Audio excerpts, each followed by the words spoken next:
جی السلام علیکم ورحمۃ اللہ میرے اسامہ. اس وقت ہم موجود ہیں مقام احد پر، جسے سید الشہداء بھی کہا جاتا ہے، مدینہ منورہ میں. سبحان اللہ. اور اس وقت میرے ساتھ ہمراہ ہیں مفتی طلحہ عتیق صاحب اور دیگر بہت سے دوست احباب بھی ہیں.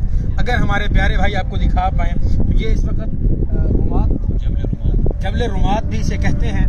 اور اس حوالے سے یہاں پہ 70 کے قریب صحابہ کرام شہید ہوئے. اس جگہ کو سید الشہداء بھی کہا جاتا ہے.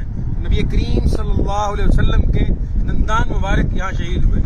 اور جو ہے 2 ہجری 17 شوال المکرم میں یہ معرکہ ہوا. اس حوالے سے ہم کوشش کریں گے مفتی صاحب سے کہ مفتی صاحب سے گزارش ہے تھوڑا سا اس حوالے سے ذرا بیان فرمائیں، بتائیں ناظرین کے لیے کہ اس وقت ہم مقام احد پہ ہیں، پیچھے احد کا پہاڑ ہے. اس حوالے سے آپ کچھ فرمائیں.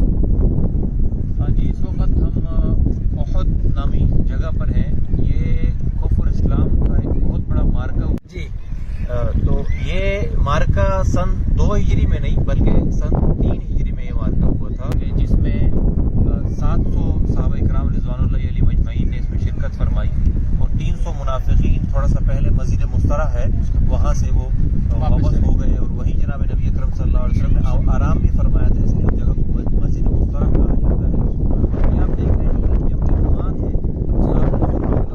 واقعات پڑھے ہوں گے کہ جبل رمات یعنی جہاں پر جناب نبی اکرم صلی اللہ علیہ وسلم نے 50 صحابہ کرام رضوان اللہ علیہ مجمعین کو یہاں پر ان کو پہرے کے لیے بٹھایا تھا. یہ میدان ہے، جنگ کا یہ میدان ہے.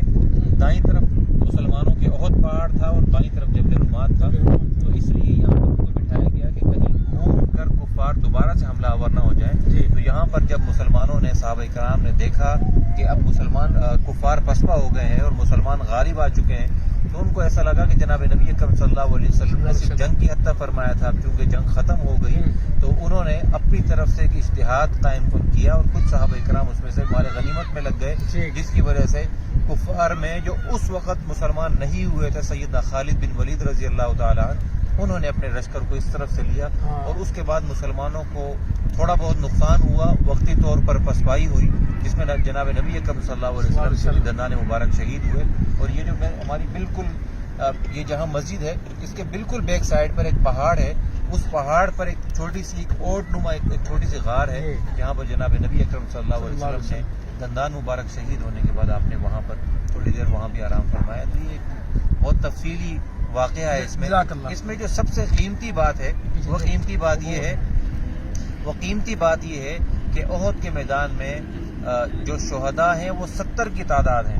اور اس 70 میں سب سے بڑی بات یہ ہے کہ ان 70 میں 64 صحابہ اکرام ایسے ہیں جو انصار تھے، یعنی جو مدینہ کے مقیم تھے، اور 6 صحابہ ایسے تھے جو مہاجرین تھے. تو ان انصار نے نبی اکرم صلی اللہ علیہ وسلم جو یہاں تشریف لائے مکہ معظمہ سے، ان کے اوپر اپنی جان اتنی نچھاور کی کہ احد میں آپ دیکھ لیں کہ 64 جو ہے وہ انصار ہیں اور 6 جو ہے نا وہ مہاجرین ہیں.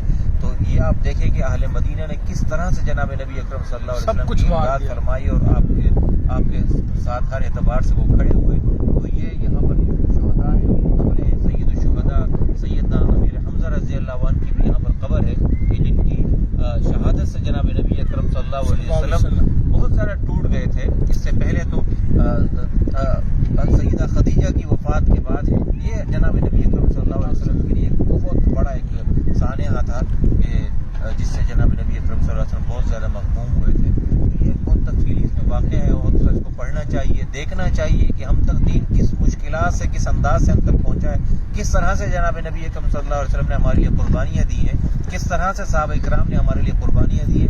اس کو جب ہم پڑھیں گے تو ہمیں دین کی مزید قدر ہوگی انشاءاللہ. جزاک اللہ. آپ نے بہت تفصیلی مفتی صاحب سے یہ سنا اور جس طرح سے صحابہ کرام نے اسلام کو باقی رکھنے کے لیے، زندہ رکھنے کے لیے جو قربانیاں دی، اللہ رب العزت ہمیں ان کو سمجھ کر صحیح معنوں میں دین پر عمل کرنے کی توفیق نصیب فرمائے.